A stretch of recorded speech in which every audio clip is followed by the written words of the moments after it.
Assalamualaikum warahmatullahi wabarakatuh. Bismillah, alhamdulillah, wassalatu wassalamu ala asrofil anbiya'i wal mursalin Sayyidina wa maulana Muhammadin wa ala alihi wa sahbihi ajmain, amma ba'd. Yang saya hormati Ibu Hajah Laila Indana Yulfa, MPDI, selaku dosen mata kuliah pembelajaran Al-Quran Hadis, dan teman-teman yang saya cintai. Baik, di sini saya akan menjelaskan materi Al-Quran Hadis kelas 8 dengan tema konsep keseimbangan hidup dunia dan akhirat. Perkenalkan, nama saya Sela Sedatina, kelas PAIA 3 semester 5. Keseimbangan hidup di dunia dan akhirat. Islam adalah agama yang menganjurkan adanya keseimbangan antara kepentingan hidup di dunia dan akhirat. Dunia adalah jembatan menuju kehidupan akhirat. Kita tidak boleh mementingkan kehidupan dunia saja, karena dunia itu sementara, sedangkan akhirat adalah kehidupan yang kekal dan merupakan tujuan akhir hidup manusia. Dunia adalah tempat di mana manusia hidup dan beraktivitas serta menjalankan segala urusannya, terutama beribadah kepada Allah Subhanahu wa Ta'ala.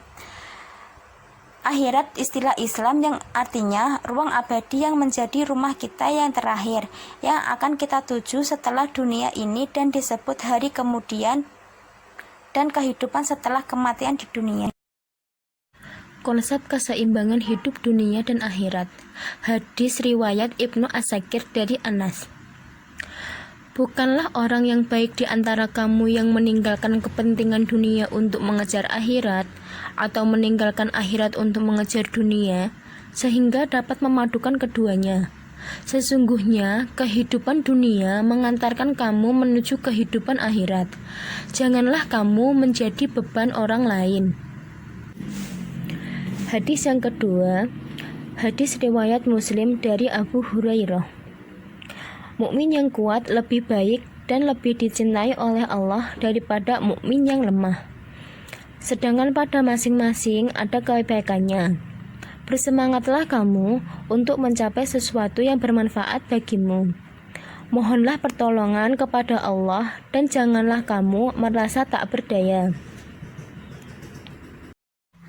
Adapun beberapa pelajaran yang dapat kita ambil dari sabda Rasulullah SAW. 1. Tidak dibenarkan orang Islam lebih mengutamakan kehidupan akhiratnya hingga melalaikan kehidupan dunianya. Begitu pula sebaliknya, mengajar kehidupan dunia hingga melupakan akhiratnya juga bukanlah hal yang baik. 2. Hal yang terbaik dalam Islam adalah adanya perhatian yang seimbang antara kehidupan dunia dan akhirat. 3. Kehidupan dunia perlu diperhatikan bukanlah sebagai tujuan hidup, akan tetapi sebagai sarana untuk mencapai kehidupan akhirat. 4. Dengan adanya perhatian yang seimbang antara kehidupan dan akhirat, Allah Subhanahu wa Ta'ala berjanji akan memberikan kebahagiaan dunia dan akhirat. 5. Agama Islam melarang pemeluknya menjadi beban yang memberatkan orang lain. Maka wajib bagi umat Islam berusaha dengan keras untuk mencukupi kebutuhan hidupnya sendiri, sehingga tidak akan menjadi beban orang lain. Beberapa pelajaran terkandung dalam hadis riwayat Muslim dari Abu Hurairah. 1. Orang mukmin yang kuat lebih baik dan lebih dicintai oleh Allah daripada orang mukmin yang lemah. 2. Hadis ini merupakan motivasi bagi umat Islam untuk menjadi umat yang kuat. Kuat yang dimaksud adalah kuat dalam berbagai hal, diantaranya kuat iman, yaitu imannya teguh dan tidak terpengaruh oleh situasi dan kondisi apapun. Kuat ilmu, yaitu memiliki ilmu dan wawasan yang luas, sehingga dengan ilmunya itu akan dapat memperjuangkan Islam dengan benar.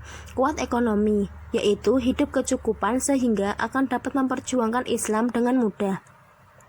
Kuat semangat, yaitu memiliki semangat yang kuat dalam segala aspek kehidupan. Dengan semangat ini berarti telah memiliki modal yang besar untuk mencapai kejayaan Islam. Kuat fisik, yaitu badan sehat dan tidak sakit-sakitan. Dengan badan yang sehat ini akan dapat menopang terhadap perjuangan Islam. Keterkaitan kandungan hadis dalam perilaku keseimbangan hidup di dunia dan akhirat dalam fenomena kehidupan dan akibatnya. 1. Keterkaitan kandungan hadis.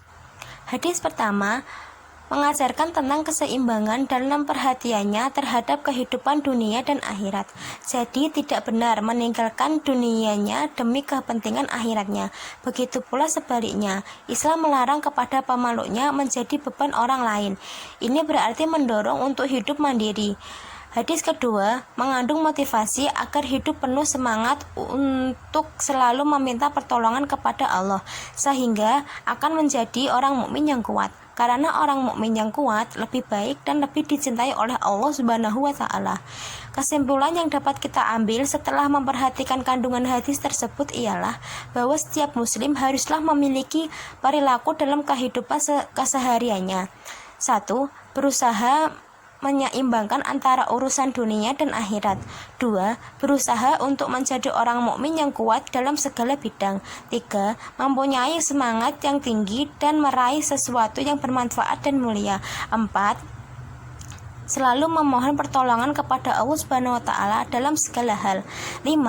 Mau bekerja keras untuk memenuhi kebutuhan hidup diri dan keluarganya. 6. Tidak mau meminta-minta dan menjadi beban orang lain. 2. Akibat dampak positif. Dampak positif yang akan dapat diperoleh umat Islam ketika menerapkan ajaran-ajaran yang terkandung dalam hadis di atas ialah: 1. Akan tercapai kebahagiaan hidup di dunia dan akhirat. 2. Dapat memenuhi kebutuhan hidup sendiri sehingga tidak meminta-minta dan menjadi beban orang lain. 3. Memiliki pribadi yang mandiri. 4. Menjadi mukmin yang kuat dalam segala bidang. 5. Terasa selalu dekat kepada Allah Subhanahu wa taala sehingga hidupnya tenang. 6. Dapat memperjuangkan Islam dengan kekuatan yang maksimal. 7. Menjadi orang yang terhormat sehingga tidak menjadi bahan cemooh orang, disegani oleh musuh-musuh Islam sehingga tidak senantiasa diganggu mereka.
Sekian materi yang dapat saya sampaikan. Apabila ada kesalahan dalam penulisan, perkataan, dan pelafalan, saya minta maaf yang sebesar-besarnya.